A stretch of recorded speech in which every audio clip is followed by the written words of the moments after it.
O que será que impede suas conquistas? O que será que atrapalha suas vitórias? Será que é a falta de recursos? Será que é a falta de potencial? Será que você está na profissão errada? Será que você tem um trauma não resolvido?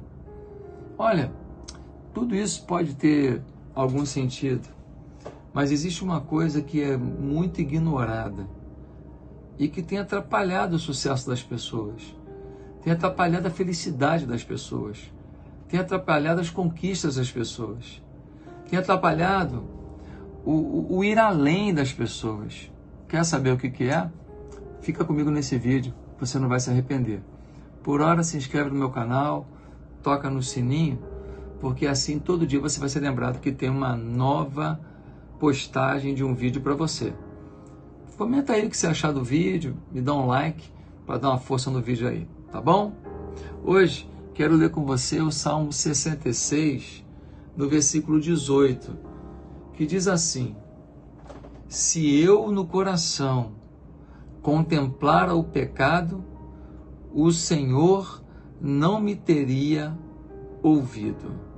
Se eu no coração contemplara o pecado, o Senhor não me teria ouvido. Sabe, a gente às vezes coloca a culpa na vida, na falta de dinheiro, na família que a gente tem, a gente coloca a culpa na carreira que a gente escolheu, a gente coloca a culpa no país que a gente está, a gente coloca a culpa no governo, a gente coloca a culpa em um monte de coisas, para os problemas que a gente enfrenta, para as dificuldades que a gente enfrenta. Algumas pessoas até estão conseguindo dinheiro, estão conseguindo prevalecer, estão conseguindo avançar, estão conseguindo comprar casa, comprar carro, satisfazer seus desejos materiais. No entanto, isso não é tudo. E quando as pessoas canalizam a vida só para o dinheiro e atingem o dinheiro, é aí que elas descobrem que realmente elas canalizaram numa coisa que não é a garantia do que elas esperavam, não é a garantia da expectativa delas. Elas começam a perceber que elas achavam que o dinheiro seria suficiente para trazer a felicidade toda. Mas quando ganharam o dinheiro, viram que faltou outras coisas. O que faltou? Faltou paz no coração, faltou alegria no coração, faltou unidade na família, faltou autoestima, faltou equilíbrio emocional, faltou uma vida em Deus, intimidade com Deus, faltou uma visão de futuro, faltou um sentimento de pertencimento a alguma coisa relevante, faltou um propósito de vida. Enfim, não é só dinheiro, é felicidade, é vida em abundância, é você ir além, é você se sentir útil a alguma coisa relevante nessa vida.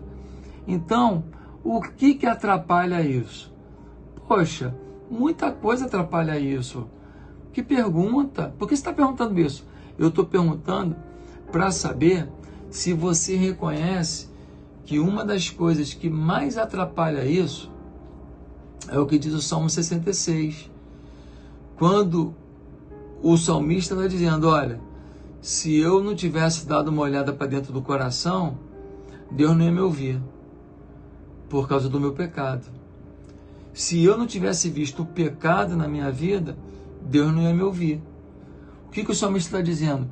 Ele está dizendo que não adianta só você ter uma estratégia de futuro, não adianta só você ter um objetivo traçado, não adianta só você ter recurso financeiro, recurso material, recurso humano, não adianta só você ter uma família bacana, uma família unida, não adianta só você ter pessoas que te amam, não adianta você só frequentar uma igreja, estar numa igreja, não. Você precisa vencer o pecado. Você precisa ter uma vida mais pura, uma vida mais digna, uma vida mais honrada. Eu não estou falando de perfeição não, tá?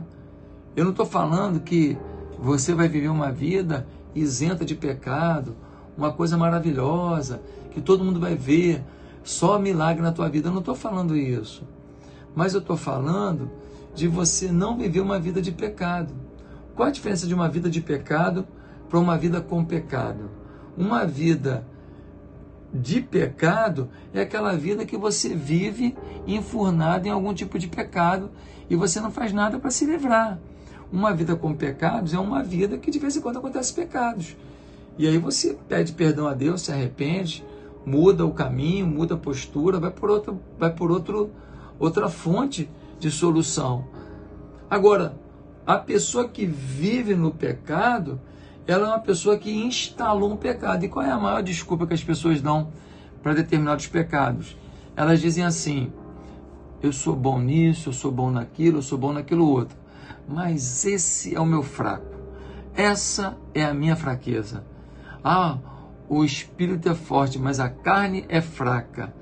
Ah, eu faço tanta coisa boa, mas é só nisso que eu falho. Ou seja, de alguma maneira está justificando que não dá para ficar um julgamento total sobre si, porque você vê tanta coisa boa em você, que você também acha que isso dá uma equilibrada, e no final o saldo é positivo, quando olha o que você tem de defeito, o que você tem de virtude.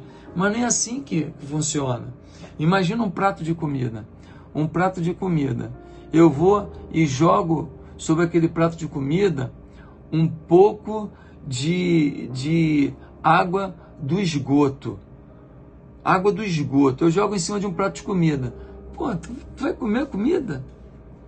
Ah, vou comer só aquela beirada de lá. Você não vai comer. Aquilo se espalhou pela comida, aquelas bactérias foram se multiplicando sobre a comida está contaminada. Não é um cantinho que está contaminado, não é onde pingou que está contaminado. A comida, houve uma proliferação de bactérias, de coisas horríveis, de vermes, em cima daquela comida. Então você não vai comer a comida, ela está contaminada. Assim é um pecado.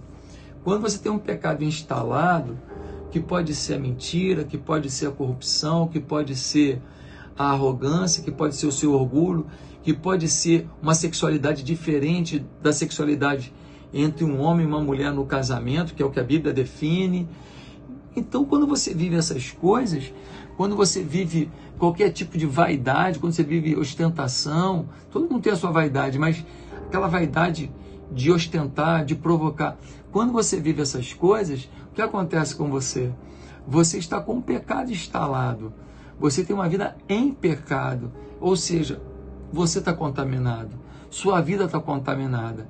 E aí você não consegue falar: meu pecado está aqui, mas não vai atrapalhar meus trabalhos ali. Meu pecado está aqui, mas não vai atrapalhar minha família ali.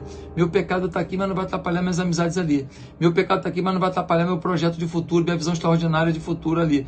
Não tem jeito. O pecado vai contaminar tudo que te envolve. Então você precisa entender esse princípio. É um princípio muito importante.